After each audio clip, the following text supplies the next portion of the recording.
여러분들 한 3일간도 어떻게 사셨습니까? 일기가 점점 좋아지지만 우리 인생의 일기는 세상의 일기와 같지 않습니다. 때로는 어두울 때가 있고, 때로는 지칠 때가 있고, 때로는 힘든 때가 있습니다. 여러분의 한 3일간의 삶은 어떠하셨습니까? 하나님과 동행하셨습니까? 행복하셨습니까? 아니면 어두움 가운데 계셨습니까? 아니면 지쳐 계십니까? 여러분들 야곱 기억하시죠? 개나리 벗집 하나 메고 삶의 실망과 좌절과 두려움으로 삼촌 라반의 집을 떠나가다가 그가 베델에서 돌베개에 베고 잘 때 하나님께서 하늘문을 활짝 여시고 이후에 이루어질 약속들 그리고 하나님의 은혜들을 우리 야곱의 마음속에 쏟아줍니다. 그때 야곱이 뭐라고 합니까? 바로 이곳에 하나님이 계십니다. 오늘 삶의 무거운 짐들, 어려운 짐들을 가지고 계시다면 오늘 이곳에서 야곱의 고백처럼 주님 앞에 올려드리는 여러분들 되시길 바랍니다. 한번 따라해 보시죠. 주님이 이곳에 계십니다. 자, 앞뒤 좌우 옆에 계신 분들한테 이제 축복해 주세요. 주님이 이곳에 계십니다. 아멘. 우리가 오늘 이 저녁에 이 무더위를 뚫고 피곤함을 뚫고 온 이유가 주님이 이곳에 계시는 이유이기 때문입니다. 말씀을 통해서, 기도를 통해서, 찬양을 통해서, 여러분들이 이 예배를 통해서 주님이 정말 저의 삶 가운데 함께 하십니다. 주님이 나의 능력이십니다 라는 것을 오늘 이 밤에 깨닫고 새 힘 먹기를 간절히 축원합니다. 우리는 지난 9번의 수요 예배의 시간을 통하여서 우리 히브리서 11장의 말씀을 가지고 우리가 어떻게 이 풍랑이는 세상, 어떻게 변화무쌍한 이 세상, 우리는 연약한데 어떻게 믿음의 삶을 살아갈 수 있을까? 우리 성도님들하고 고민을 하였습니다. 그런데 히브리서 11장 말씀이 대부분 다 우리 성도님들의 머릿속에 마음속에 잘 안 남아 계시죠? 네. 많이 금방금방 잊어버리는데 어쨌든 우리 지난 9시간 동안 우리 9번 모이는 동안 수요일 날 그 히브리서 믿음의 장을 가지고 많은 믿음의 영웅들을 우리가 살펴보았는데 오늘은 우리 마태복음 14장 22절 33절 말씀을 마지막으로 우리가 아직도 히브리서 말씀에서 11장 말씀에서 나눠야 하고 또 살펴보아야 할 많은 믿음의 영웅들이 있지만 이번에는 믿음의 장 히브리서 11장을 오늘로 우리가 막을 내리도록 하겠습니다. 오늘 마태복음의 말씀이 이 히브리서 11장의 믿음의 장을 마감하는 이 말씀이 되는 것은 오늘 말씀이 바로 우리에게 믿음을 가르쳐 주는데요. 이 믿음이 바로 우리 예수님께서 우리에게 가르쳐 주시고 우리에게 보시기를 원하시는 믿음의 총론이기 때문에 오늘 우리가 히브리서 11장을 마감하면서 마태복음 14장 22절에서 33절 말씀으로 히브리서 11장 우리 믿음의 장을 마감하기를 원합니다. 오늘 말씀은 우리 성도님들께서 너무나 잘 아시는 장면인 이 제자들이 이 갈릴리 바다에서 그들의 삶 속에서 풍랑을 만나는 사건입니다. 오늘 말씀을 우리가 온전히 이해하기 위해서는 마태복음 14장 13절부터 21절까지 나오는 이 보리떡 5개와 물고기 2마리의 오병이어의 사건을 반드시 함께 생각해 보아야 합니다. 우리 성경 말씀을 읽을 때는 성경 말씀의 앞뒤를 잘 같이 읽으면서 우리가 그 말씀을 깊이 묵상해야 됩니다. 여러분들 마태복음 14장 22절 오늘 본문 말씀 한번 읽어보겠습니다. 22절 같이 읽으시겠습니다. 22절 시작. 예수께서 즉시 제자들을 재촉하사 자기가 무리를 보내는 동안에 배를 타고 앞서 건너편으로 가게 하시고 아멘. 저는 예수님께서 사복음서 말씀 전체에서 이렇게 서두르는 모습을 제가 발견해 보지를 못했습니다. 여러분들 발견하셨습니까? 오늘 14장 22절에서 즉시로 제자들을 재촉하사 굉장히 서두르고 계십니다. 그래서 이 12명의 제자들을 아주 급하게 배에 태워서 보내고 모여있는 그 무리들을 다 우리 주님께서 혼자서 집으로 돌려보내는 아주 급한 우리 예수님의 모습을 살펴볼 수가 있습니다. 도대체 무엇 때문에 우리 예수님께서는 이렇게 급하게 오늘 제자들을 갈릴리 호수 건너편으로 보내시고 무리들은 각자의 집으로 돌려보내고 계신 것입니까? 우리 예수님이 이렇게 급한 때가 없습니다. 긴급한 때가 없었는데 오늘 우리 예수님이 아주 급합니다. 그 이유는 오늘 이 예수님께서 제자들을 배에 태워 보내는 이 사건이 굉장히 중요하다는 것을 우리에게 보여주는 것입니다. 오늘 왜 우리 주님께서 도대체 아주 급하게 제자들을 갈릴리 호수 건너편으로 보내시고 그 무리들을 각자 집으로 다 돌려보내시고 계신 것입니까? 그것의 해답이 요한복음 6장 14절 15절 말씀에 나옵니다. 요한복음 마태복음 14장 표시해 두시고요. 우리 요한복음 6장 14절 15절 천천히 다 같이 찾아보시죠. 수요일에는 말씀을 이렇게 깊이 보는 시간입니다. 요한복음 6장 14절 15절 같이 보시겠습니다.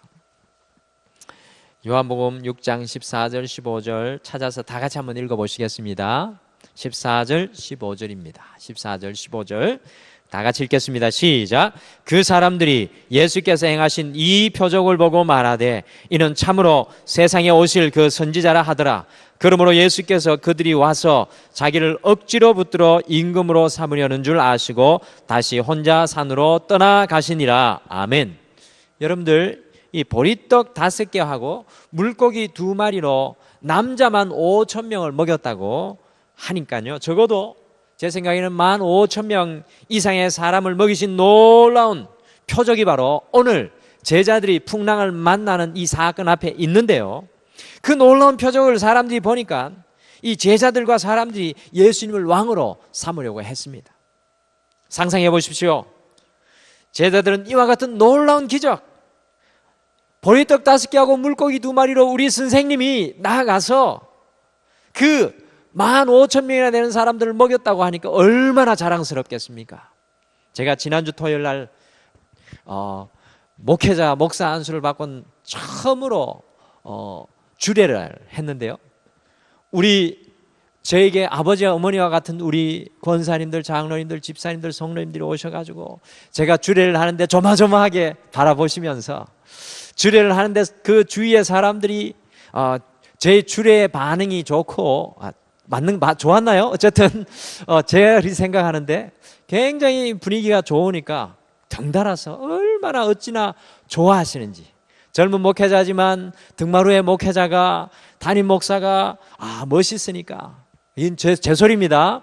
오늘 제 자랑하는 것 같은데 죄송합니다. 그러니까 성도님들이 얼마나 기뻐서 좋아하시는지 밥도 맛있게 먹고 아주 행복한 한때를 보냈습니다. 하물며 담임 목사가 주례사를 잘해도 기쁜데 예수님의 12제자들이 보십시오, 이렇게 놀라운 기적들을 행했다면은 그들의 어깨가 얼마나 올라갔겠습니까? 그들은 비우면서 다니면서 우리 선생님이야, 우리 선생님이야 난리를 피웠겠죠. 또 군중들 보십시오. 그 군중들이 그 허벌판에서 빵이 생기니까 예수님이 보는 게 달라지는 겁니다. 이분이 메시아구나, 이분이 세상의 왕이구나. 그래서 예수님을 다 왕으로 삼으려고 하니까 오늘 예수님이 급한 우리 예수님이 아닙니다. In His time, 주님의 시간에 정확하게 나아가지만 오늘 이 모습을 보고 우리 주님께서는 아주 급해지십니다. 특별히 오늘 예수님께서는 다른 무엇보다도 제자들이 잘못된 믿음, 예수님을 보는 잘못된 눈으로 나아가시는 것을 보시고 즉시 제자들을 배에 태워서 갈릴리 호수로 내보내셨습니다. 그런데 거기에서 이 제자들은 이제 풍랑을 만나게 되었습니다. 여러분들 갈릴리 호수 혹시 성지순례 갔다 오신 분들 계시죠? 우리 조세영 장로님 갈릴리 호수 다녀오셨죠? 저는 못 가본데도 가본 것처럼 이야기해야 되는 게 목사입니다. 그 갈릴리 호수는 동쪽으로는 사막이 있어요. 아주 큰 사막이 있고 서쪽으로는 지중해가 있습니다. 그리고 갈릴리 호수 북쪽에는 헐몬산, 산지가 있어요. 그러니까 갈릴리 이 호수가 불안합니까? 안정합니까? 불안한 지역이죠. 그래서 이 기류가 막 꼬이고 난리가 나는 지역이기 때문에 갈릴리 이 호수는 자주 돌풍이 일어나고 폭풍우가 일어납니다. 근데 오늘 이 제자들이 이 갈릴리 호수, 우리 예수님이 딱 보내는데 폭풍을 만나는 거죠. 우리 성도님들께서는 어떻게 생각하십니까? 오늘 제자들이 갈릴리 호수 한가운데서 폭풍을 만나는데 이 폭풍을 만나는 것이 우연입니까? 동쪽에는 사막, 서쪽에는 지중해, 북쪽에는 산지, 남쪽에는 또 사막인데 당연히 폭풍우가 일어날 수 있는 것이죠. 자주 일어나는 것입니다. 어떻게 생각하십니까? 오늘 이것이 우연의 사건입니까? 가슴속에 이미 다 대답을 하고 계신데 아니죠. 이것은 우리 예수님께서 이 제자들을 훈련시키는 모습입니다. 예수님과 제자들이 함께하는 모든 발걸음, 이 3년의 삶, 여러분들 사복음서에 나오는 그 삶을 보시면 예수님께서 제자들을 부르시는 바로 그 순간부터 우리 예수님께서는 제자들을 훈련시키십니다. 이 자리에 50년 신앙생활 하신 분 계시고 60년 신앙생활 하신 분 계시고 40년, 30년, 20년, 10년, 짧게는 5년 이렇게 신앙생활 하신 분들 계신데 바로 그 순간부터 우리 주님께서는 우리를 훈련시켜 나가십니다. 우리를 더 아름답게 만들어 가십니다. 예수님께서 제자들의 잘못된 믿음을 보시고 그들의 믿음을 새롭게 하시는 것입니다. 그래서 오늘 저녁의 말씀의 제목이 갈릴리 호수 믿음의 훈련장입니다. 이 갈릴리 호수가 은혜의 장소입니다. 갈릴리 호수 믿음의 훈련장. 오늘 우리 예수님께서 이 갈릴리 호수 경험을 통하여서 온전한 믿음을 이 제자들이 소유하기를 원하십니다. 어깨가 들썩이서 교만해진 제자들, 제대로 예수님을 바라보지 못하는 기적과 표적만 바라본 이 제자들이 온전한 믿음을 소유하도록 우리 주님께서는 갈릴리 호수로 보내시고 그곳에서 믿음의 훈련을 하게 하십니다. 우리 성도님들은 과연 어떤 믿음의 훈련장 가운데 계십니까? 이 자리에 다 우리 주님과 동행하신대요. 아마 다 믿음의 훈련장 가운데 계실 것입니다. 어떤 믿음의 훈련에 그 장에 계십니까? 저는 모르겠습니다. 그러나 끝까지 그곳에서 우리가 소원해야 되는 게 뭐냐? 질문해야 되는 것이 무엇이냐면 과연 우리 예수님께서는 이 믿음의 훈련장을 통해서 우리가 어떤 믿음을 소유하기를 원하시는가? 이것이 바로 우리 질문이 돼야 됩니다. 과연 우리 예수님께서는 제자들이 이 갈릴리 호수 믿음의 훈련장에서 어떤 믿음을 소유하기를 원하셨겠습니까? 사랑하는 성도 여러분, 한 사람의 크기는 어디에 달려 있는 것입니까? 저희 교회에 제가 사랑하는 전도사님 중에 좀 키가 작은 전도사님이 있는데 어디에 앉아 있다고는 제가 말씀을 안 드리겠습니다. 근데 참 멋있는 사람이죠. 여러분들 한 사람의 크기는 어디에 달려 있습니까? 키입니까? 뭡니까? 한 사람의 크기는 어디에 달려 있는 것입니까? 세상 사람들은 뭐라고 합니까? 세상 사람들은 한 사람의 크기를 지식과 배움의 정도에 있다고 합니다. 또한 세상 다른 사람들은 한 사람의 크기를 자신의 가진 것과 소유함에 달려 있다고 생각합니다. 어떤 사람들은 한 사람의 크기를 그 사람이 가진 힘과 명예에 있다고 생각합니다.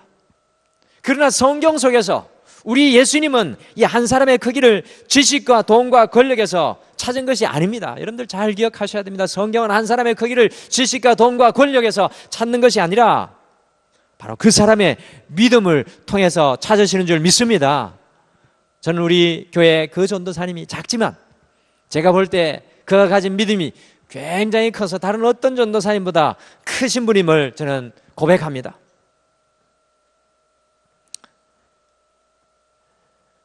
우리 주님은 한 사람의 믿음을 통해서 그 사람의 크기를 보십니다. 오늘 이 자리에 우리 주님께서 여러분들 다 보시게 계신데요. 우리 주님께서는 여러분들 얼마만큼 보실까요? 한 사람의 크기를 결정하는 것은 바로 그 사람의 믿음입니다. 여러분들 자연의 재앙인 일본의 지진 앞에는 지식과 돈과 권력에 상관없이 모든 사람들이 별반 차이가 없다는 것을 우리는 철저하게 깨닫게 됩니다. 저는 우리 등마루의 모든 성도님들께서 아브라함과 같이 요셉과 같이 다윗과 같이 다니엘과 같이 사도 바울과 같이 큰 믿음의 사람들이 다 되기를 소원합니다. 과연 우리는 어떻게 온전한 믿음의 사람이 될 수가 있겠습니까?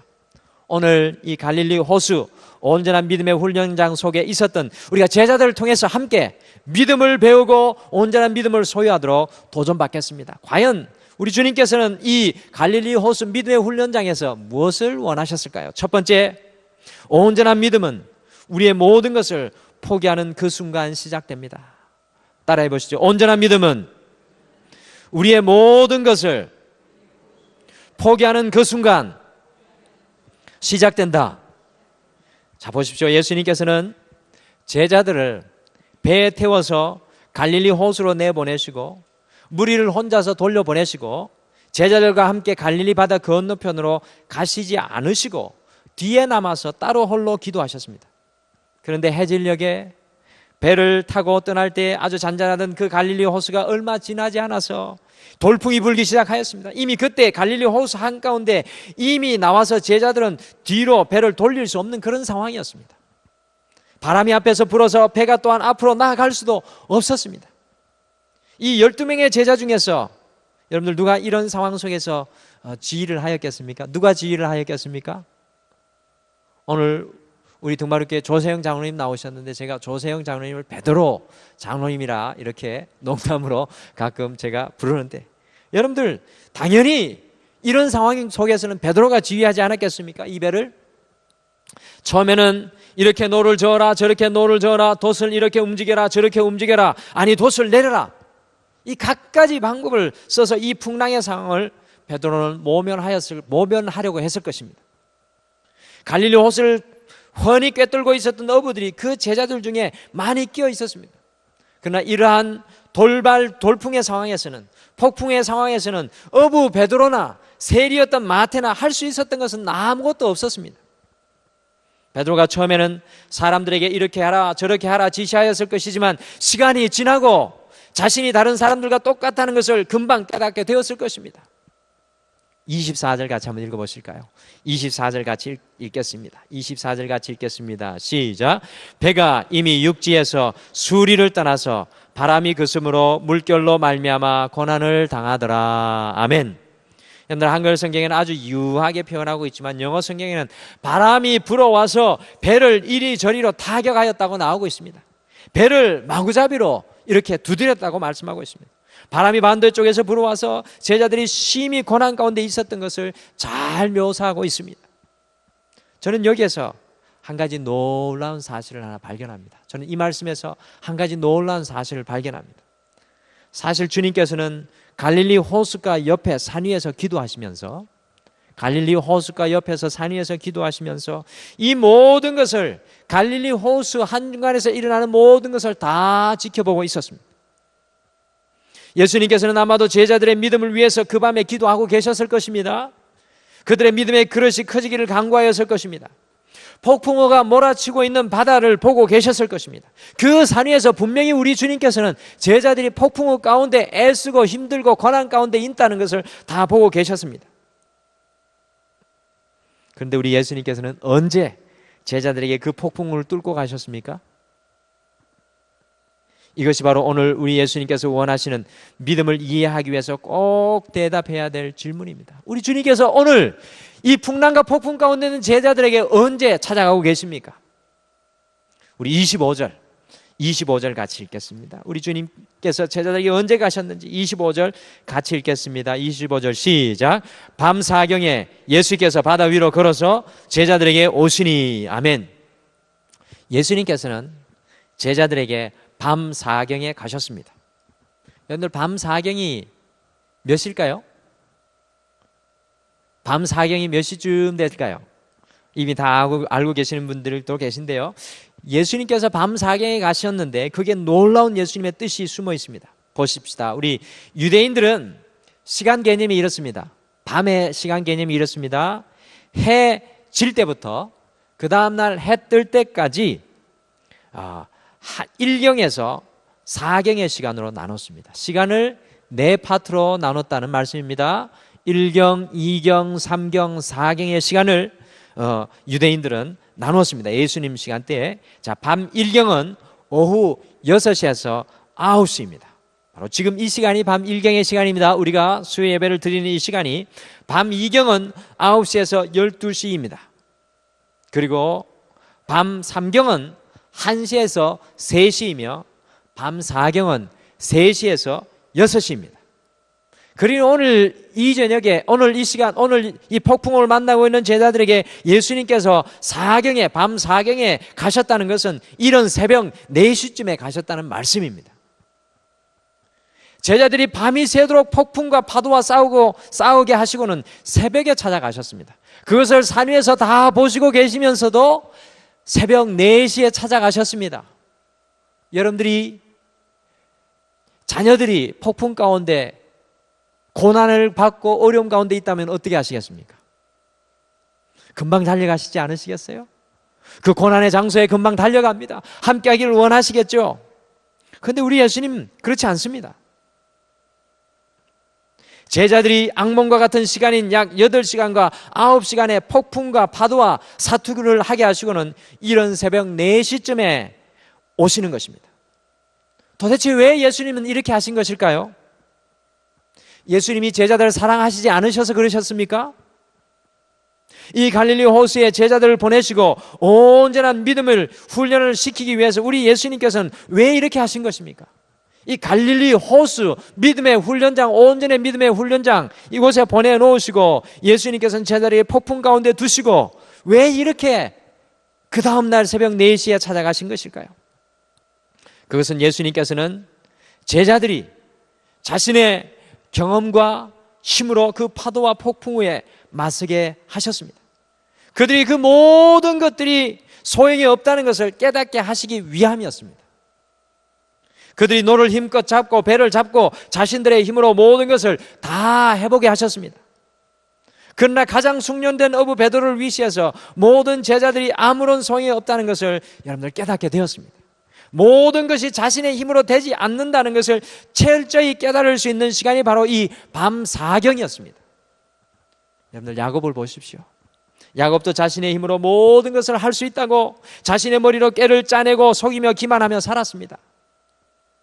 그러나 온전한 믿음은 언제부터 시작됩니까? 바로 우리가 빈손이 될 때, 우리의 손이 빈손이 될 때, 우리가 잡은 모든 것을 놓고 두 손 들고 주님 앞에 나아갈 때 진정한 믿음의 역사가 일어나는 줄 여러분들 믿으시길 바랍니다. 오늘 우리 주님께서는 밤 4경에 제자들에게 오신 것은 그들이 빈손이 될 때까지 기다리셨습니다. 경험도 내려놓고 지식도 내려놓고 자신들의 힘도 내려놓고 그 순간을 우리 주님께서 기다리셨습니다. 그것이 바로 밤 4경 새벽 4시였습니다. 사랑하는 성도 여러분, 예수님께서 제자들에게 기대하셨던 온전한 믿음이 바로 이것이었습니다. 자신의 모든 것을 포기하는 것을 기다리셨습니다. 우리 주님 앞에 온전히 두 손 두 발 닿은 항복의 순간을 기다리셨습니다. 우리가 빈손 들고 주님 앞에 나아갈 때 온전한 믿음의 역사가 일어나는 것입니다. 그때 그 빈손 위에 주님께서 채워주십니다. 여러분, 이것이 온전한 믿음입니다. 빈손으로 주님께 나아가는 것, 우리가 온전히 빈손이 되기까지 우리 하나님은 온전히 우리를 채울 수가 없습니다. 우리가 우리에게 잡고 있는 것을 여러분들 놓지 않으면 어찌 우리 주님께서 우리를 채우시겠습니까? 온전한 믿음은 우리의 모든 것을 포기하는 순간에 시작됩니다. 내가 우리 가정의 주인 되기를 포기하는 순간, 내가 내 인생의 주인 되기를 포기하는 순간, 내가 내 사업과 직장의 주인 되기를 포기하는 바로 그 순간에 믿음의 역사가 시작되는 것입니다. 그리고 우리가 아시지요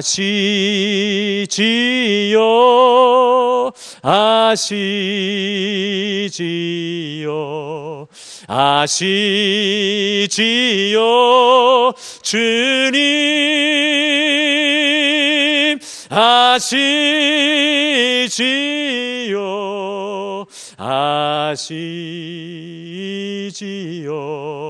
아시지요 주님.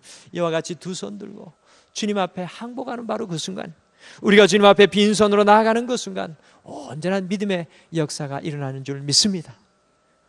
여러분들은 주님 앞에 밤 4경이십니까? 여러분들은 주님 앞에 밤 4경이십니까? 우리의 세상의 모든 것을 놓는 바로 그 순간에 주님의 믿음의 역사가 여러분의 개인의 삶에, 가정의, 직장과 사업에 일어날 줄 여러분들 믿으시길 바랍니다. 두 번째, 온전한 믿음은 매 순간 주님의 편을 택하는 도전을 하는 것입니다. 온전한 믿음은 매 순간 주님의 편을 택하는 도전을 하는 것입니다. 우리는 베드로를 통해서 온전한 믿음을 배우게 됩니다. 그 풍랑이 이는 바다를, 그 파도치는 바다를 향하여 우리 주님께서 걸어오셨을 때 아무도 감히 주님께 요청하지 못한 것을 베드로는 요청하였습니다. 우리 28절 말씀 같이 읽어보실까요? 28절 말씀 같이 읽겠습니다. 시작. 베드로가 대답하여 이르되 주여 만일 주님이시거든 나를 명하사 물 위로 오라 하소서 하니. 아멘. 여러분들, 베드로가 주님이시다는 말을 듣고 물 위로 걷게 해달라고 말합니다. 여러분, 베드로가 물 위를 걷고 싶어서, 물 위에서 걷는 경험을 하고 싶어서 이런 말을 했을까요? 가장 숙련된 어부, 가장 갈릴리 바다를 잘 아는 연장자인 이 베드로가 도대체 왜 물 위를 걷겠다는 것입니까? 그것은 이 폭풍과 풍랑 위에 떠있는 배가 더 이상 안전하지 않다는 것입니다. 모든 제자들이 이 배만큼은 떠날 수 없다고 생각할 때 숙련된 어부인 베드로는 분명히 알았습니다. 이 배는 더 이상 안전하지 않다는 것을 알았습니다. 그랬기에 물 위를 걸어서 주님께 가기를 소원했던 것입니다. 모험과 도전심의 발로가 아니었습니다. 가장 안전한 배가 안전하지 않다는 사실을 베드로는 잘 알고 있었습니다. 마치 세월에 타고 있었던 사람들이 그 배 안에 있으면 안전하다고 생각했던 것처럼 말입니다. 여러분들, 뉴스 기사에 보니까 그 세월에 있었던 우리 학생들이 그 배로 뛰쳐나오기만 했다면 살 수 있는 가능성이 더 많았다고 합니다. 오늘 이 베드로가 주님 앞에 간구한 것은 그 베드로가 타고 있는 역시 그 배도 안전하지 않다는 것을 알고는 바로 주님 편으로 나아가는 그것을 우리가 베드로가 택하고 있는 것입니다. 주님께 가까이 나아가는 것이 가장 안전한 것인 것을 우리 베드로는 잘 알고 있었습니다. 사랑하는 성도 여러분, 온전한 믿음이 바로 이것입니다. 우리가 지금 현재 서 있는 곳이 안전하여 보일지라도 항상 주님의 편을 택하는 것, 주님의 편으로 나아가는 것이 바로 온전한 믿음입니다. 눈으로 보기에는 배 안에 있는 것이 가장 안전한 것 같지만 우리 주님과 함께하는 것이 가장 안전한 것입니다. 늘 주님의 편을 택하여 살아가는 성도는 물 위를 걷는 놀라운 은혜를 경험하게 됩니다. 여러분들, 주님 앞에 주님의 편에 택하기를 선택해 보십시오. 그러면 여러분도 물 위를 걷는 놀라운 은혜를 경험하게 될 줄 믿습니다. 왜 우리가 하나님의 능력을 경험하지 못합니까? 우리가 주님의 편에 서는 것을 두려워하기 때문입니다. 우리가 살고 있는 그 안전한 배 속에 여전히 우리를 가두어 두고 있기 때문에 하나님의 능력을 경험하지 못하는 것입니다. 우리가 베드로처럼 믿음으로 주님 앞에 선포하고 주님 편을 택하게 되면 날마다 우리의 삶이 물 위를 걷는 하나님의 역사인 줄, 능력인 줄 여러분들 믿으시길 바랍니다. 우리는 지금 이 순간 무엇을 위해 주님 편에 가기를 선택해야 합니까? 여러분들, 우리가 지금 이 순간 무엇을 위해 주님 편에 가기를 선택해야 합니까? 그것을 우리 성도님들이 선택하신다면 물 위를 걷는 놀라운 하나님의 은혜를 분명하게 경험하게 되실 줄 믿습니다. 마지막으로, 온전한 믿음은 주님만을 바라보는 것입니다. 여러분들, 온전한 믿음은 주님을 바라보는 것에서 오는 것입니다. 여러분들, 히브리서 12장 2절 말씀 뭐라고 합니까? 믿음의 주여 또 온전하게 하시는 이인 예수를 바라보자고 선포하고 있습니다. 주님만을 바라보는 것이 온전한 믿음입니다. 오늘 말씀 속에 보니까 베드로는 주님만을 바라보고 주님 편에 서서 살아가려고 물 위를 걸어갑니다. 그러나 강한 파도에 그의 시선을 빼앗기니 의심할 수밖에 없었습니다. 주님께로 향한 우리의 시선이 다른 곳을 바라볼 때는 믿음이 떠나가고 의심이 임할 수밖에 없습니다. 이렇게 주님을 바라보고 세상을 번갈아 바라보는 사람을 예수님께서는 오늘 믿음이 적은 사람, little faith라고 이야기합니다. 여러분과 저는 어떻습니까? 우리는 주님을 바라보고 세상을 번갈아 바라보는 그러한 적은 믿음의 소유자들이 아닙니까? 오로지 주님께 그 시선이 고정된 사람을 큰 믿음의 사람, great faith라고 우리 예수님은 칭찬하셨습니다. 그 예가 바로 백부장입니다. 백부장이 자신의 종을 고치기 위해서 찾아왔을 때 예수님만 바라보고 주님께서 친히 자신의 집에 오지 않으실지라도 지금 이 순간 이곳에서 주님께서 선포하시면 내 종이 나을 것이라는 주님만 바라보는 큰 믿음의 소유자가 바로 백부장이었습니다.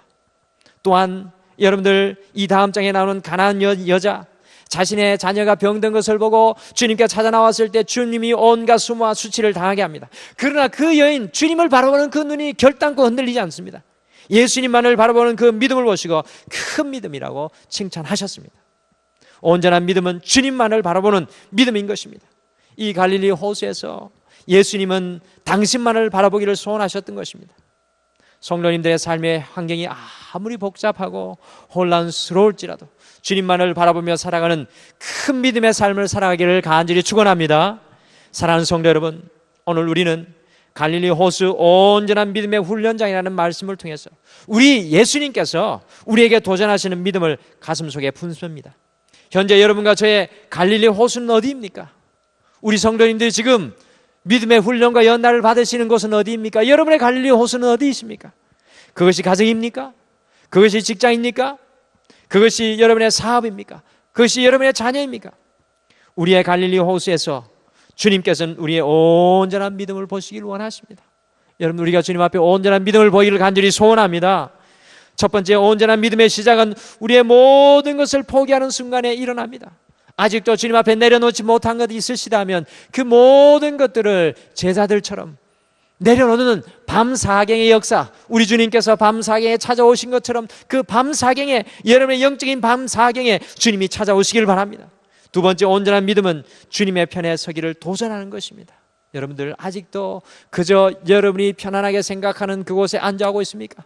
주님의 편에 서시길 바랍니다. 주님의 편에 나아가시길 바랍니다. 그리할 때 여러분들도 베드로처럼 물 위를 걷는 놀라운 은혜를 경험하실 것입니다. 마지막으로 온전한 믿음은 주님만을 바라보는 믿음입니다.